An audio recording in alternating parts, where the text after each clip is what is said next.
नमस्कार, मैं हूँ Amit Hapla, architect and interior design consultant. आज हम समझते हैं how should an architect use new material in architecture design. आज आर्किटेक्चर की दुनिया में हर दिन आए नए मटेरियल आ रहे हैं। New facade material, smart glass, engineering wood, composite panel, GRC, GFRC, UHPC, 3D printing material, recycle material, sustainable product and many more. लेकिन एक इम्पॉर्टेंट क्वेश्चन है, does an architect simply choose a material because it looks beautiful? Absolutely not. A good architect asks, why this material? Where should it to be used? How will it perform? How will it be detailed? How long will it last? And what will its environmental impact? तो आज समझेंगे how should an architect use new material intelligently in architectural design. सबसे पहले एक fundamental principle समझिए, material is just not a finishing layer, material is a part of architecture. अगर मैं किसी बिल्डिंग में stone, brick, concrete, glass, metal, would या composite panel use करता हूँ तो मटेरियल बिल्डिंग की form, texture, colour, light, shadow, scale and character को इन्फ्लुएंस करता है।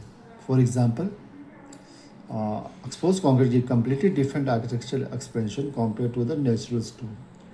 Similarly, ग्लास ट्रांसपेरेंसी और विजुअल कनेक्शन क्रिएट कर सकते हैं एंड ब्रिक वार्मथ और टेक्सचर क्रिएट करता है, जबकि वुड नेचुरल वार्मथ प्रोवाइड करता है। Therefore material selection should begin with architecture concept.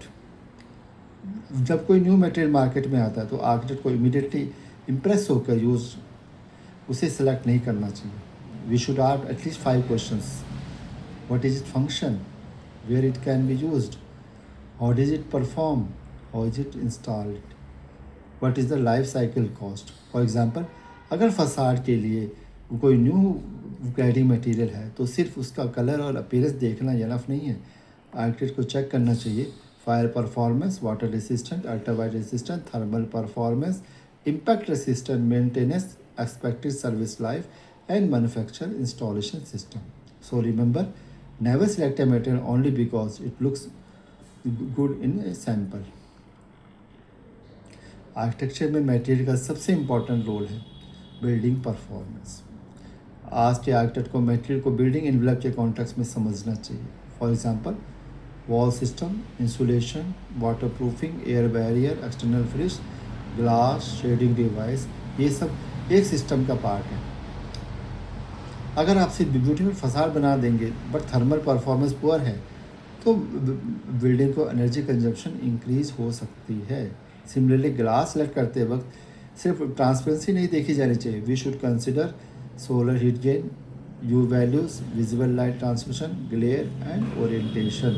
Therefore a beautiful material becomes a good architecture only when it's perform well.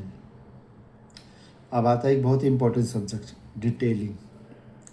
एक आर्किटेक्ट के लिए material की नॉलेज तभी कंप्लीट है जब आर्किटेक्ट को पता हो कि मटेरियल एक्चुअली बिल्डिंग में फिक्स कैसे होगा। फॉर एग्जांपल, फसाड मटेरियल के लिए हमें अंडरस्टैंड करना होगा subframe, anchoring, joint, expansion movement, water drainage, sealant, edge condition and connection with the structure. A beautiful material with poor detailing can lead to water leakage, cracking, corrosion, discolouration और even premature failure. इसलिए मैं architecture student से हमेशा कहता हूँ, don't just draw the material, learn about how the material is constructed. आज sustainable architecture का very important part हो चुके हैं, लेकिन यहाँ भी एक मिसकंसेप्शन है, न्यू मटेरियल ऑटोमेटिकली सस्टेनेबल नहीं होता। आर्किटेक्ट को मटेरियल को कंप्लीट लाइफ साइकिल समझना चाहिए। Ask, where is it manufactured? How much energy required to manufacture it? How far does it travel? Is it recyclable? Can it be reused?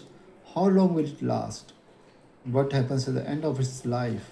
For example, recycled material responsibly sourced material, local available material, and durable system can sometimes reduce environmental impact, but the actual performance depends on the specific product and its specification.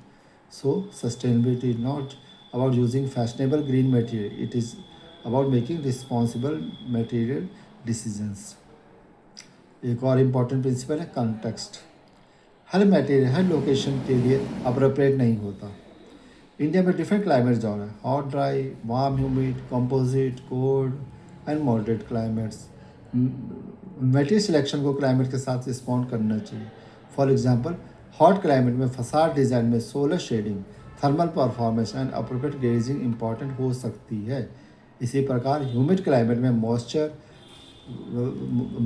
Resistance, drainage and corrosion protection important हो सकती है, जबकि cold climate में insulation and air tightness का role important हो सकता है। Therefore the best material is not the newest material, it is the material that is right for the place, purpose and performance.